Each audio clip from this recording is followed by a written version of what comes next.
Video को मैं थोड़ा सा फनी भी रखूंगा ताकि आप एंटरटेनमेंट भी होते रहे और आपको गीता के विषय के बारे में पता भी चल जाए। हालांकि गीता कोई फनी विषय नहीं है, लेकिन फनी विषय इन लोगों का है जो ये लोग कहते हैं कि गीता का ज्ञान भगवान श्री कृष्ण ने नहीं बल्कि किसी और ने दिया है और रामपाल नाम का बाबा है जो इनको ये सब कुछ सिखाता है। आज इंटरनेट और इंफॉर्मेशन का युग चल रहा है, आज हम सब कुछ पढ़ना लिखना जानते हैं, लेकिन फिर भी यदि ये सब क्वालिटीज होते हुए भी कि हम पढ़ भी सकते हैं, लिख भी सकते हैं, लोगों को पढ़ के सुना भी सकते हैं, इस युग में भी अगर कोई व्यक्ति हमारे आंखों के सामने ही हमें झूठ बोल जाता है ना, तो ये सबसे पहले हमारी अपनी गलती है। अब मेरे को बिल्कुल नहीं पता कि लोग आंखों के सामने रखे हुए सत्य को भी क्यों स्वयं से नहीं जानना चाहते हैं, या सत्य आंखों के सामने हो तब भी आंखें बंद कर लेना उनकी क्या मजबूरी है। लेकिन एक बात तो पक्की कह सकता हूं कि लोगों को गुमराह करने में बाबा रामपाल जैसे जो लोग हैं उनको महारत हासिल है। तो चलिए चलते हैं गीता में और देखते हैं कि गीता को कौन बोल रहा है। तो श्रीमद् भगवत गीता शुरू होती है, संजय धृतराष्ट्र को बताते हैं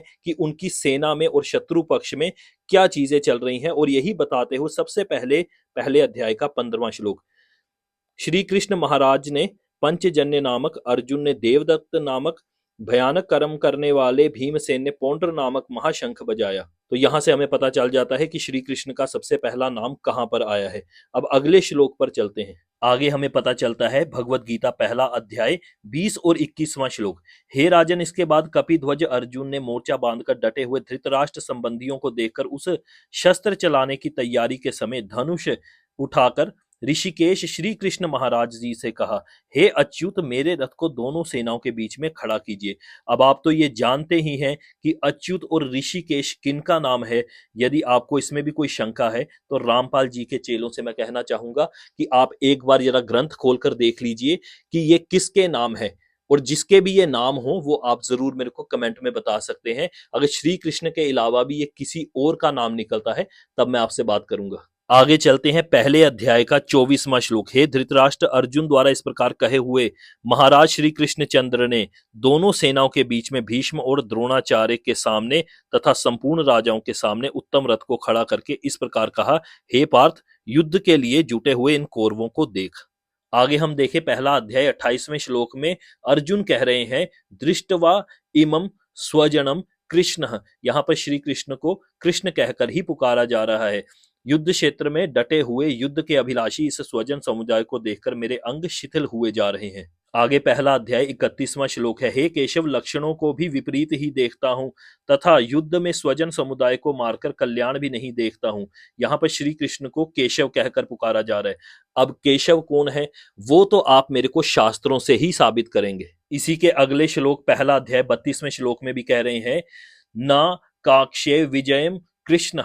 तो यहाँ पर श्री कृष्ण को कृष्ण कहकर दोबारा संबोधित किया गया है, हे कृष्ण, मैं ना तो विजय चाहता ना राज्य की तथा सुखों की ही अभिलाषा रखता हूँ।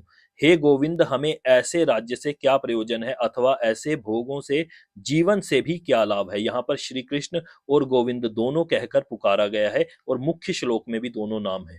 आगे पहला अध्याय 35वें श्लोक में कह रहे हैं, हे मधुसूदन, मुझे मारने पर भी तीनों लोकों के राज्य के लिए भी मैं इन सबको मारना नहीं चाहता, फिर पृथ्वी के लिए तो कहना ही क्या है।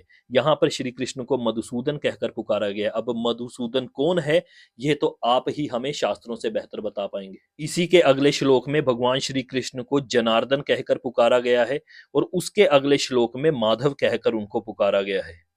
इसके बाद पहला अध्याय 41वां श्लोक, श्री कृष्ण को कृष्ण कहकर पुकारा गया है और साथ ही वार्ष्णेय कहकर पुकारा गया है। इसके आगे पहला अध्याय 44वें श्लोक में श्री कृष्ण को जनार्दन कहकर पुकारा गया है। अभी तक इन श्लोकों से हमें यह पता चलता है कि जो वार्तालाप है वो श्री कृष्ण और अर्जुन के मध्य ही हो रही है। अब चलते हैं, देखते हैं ज्ञान कौन दे रहा है गीता का। इसी के लिए हम भगवत गीता दूसरा अध्याय पहले श्लोक में चलते हैं, जहां पर भगवान श्री कृष्ण को संजय मधुसूदन कहकर पुकार रहे हैं। कहते हैं, उस प्रकार करुणा से व्याप्त, आंसुओं से पूर्ण तथा व्याकुल नेत्रों वाले शोक युक्त उस अर्जुन के प्रति भगवान मधुसूदन ने ये वचन कहा।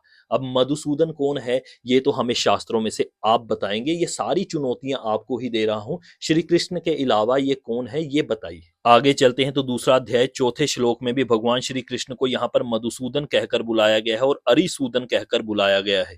इससे आगे चले तो दूसरा अध्याय 9वां और 10वां श्लोक, यहाँ पर भगवान श्री कृष्ण को पुनः ऋषिकेश कहकर बुलाया गया है और ये दोनों ही श्लोक में श्री कृष्ण को पुकारा गया है। इसके बाद छठे अध्याय के 37वें श्लोक में अर्जुन अपनी शंका का निवारण पूछते हुए क्या कह रहे हैं, ध्यान से देखिए।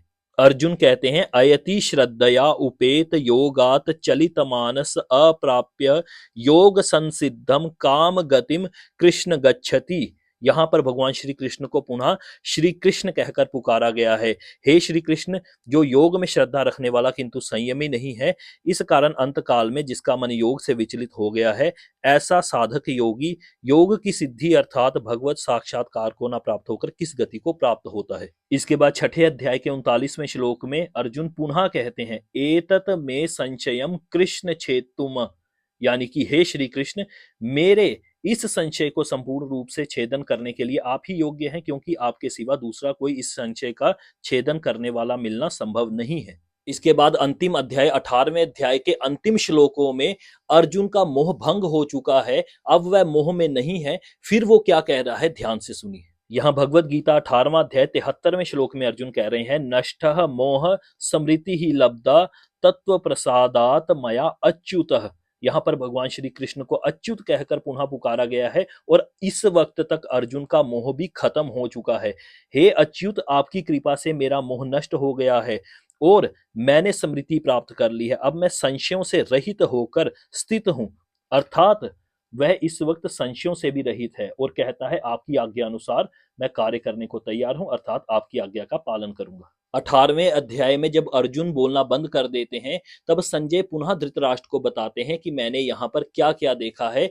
दिव्य दृष्टि से, ये याद रखिए, उस वक्त उनके पास दिव्य दृष्टि थी, इसलिए वो बता रहे कि उन्होंने क्या क्या देखा, और यही बताते हुए कहते हैं, श्रीमद् भगवद गीता अध्याय 18 74वें श्लोक से कहना शुरू होते हैं, इस प्रकार मैंने वासुदेवस्य अर्थात श्री वासुदेव के और महात्मा अर्जुन के इस अद्भुत रहस्य रोमांचकारक संवाद को सुना।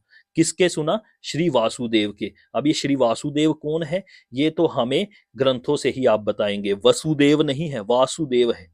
अगले ही श्लोक में कहते हैं, श्री व्यास जी की कृपा से दिव्य दृष्टि पाकर मैंने इस परम गोपनीय योग को अर्जुन के प्रति कहते हुए स्वयं योगेश्वरात कृष्णात, योगेश्वर भगवान कृष्ण से प्रत्यक्ष सुना है। अगले श्लोक में वो पुनः कहते हैं, राजन केशवार्जुनो, यानी कि भगवान श्री कृष्ण को यहाँ पर केशव कहकर पुकारा गया है और अर्जुन कहा गया है अर्जुन को ही। इस रहस्य युक्त कल्याणकारक और अद्भुत संवाद को पुनः पुनः स्मरण करके मैं बार बार हर्षित हो रहा हूं। अगले ही श्लोक में कहते हैं, हे राजन, श्री हरि के उस अत्यंत विलक्षण रूप को भी पुनः पुनः स्मरण करके मेरे चित्त में महान आश्चर्य होता है। अब इतने सारे मैंने आपको प्रमाण दे दिए हैं। अर्जुन ज्ञान सुन रहे हैं, श्री कृष्ण ज्ञान दे रहे हैं, संजय ये वार्तालाप सुना रहे हैं धृतराष्ट्र जी को, सब कुछ हमने प्रमाण सहित पढ़ा है।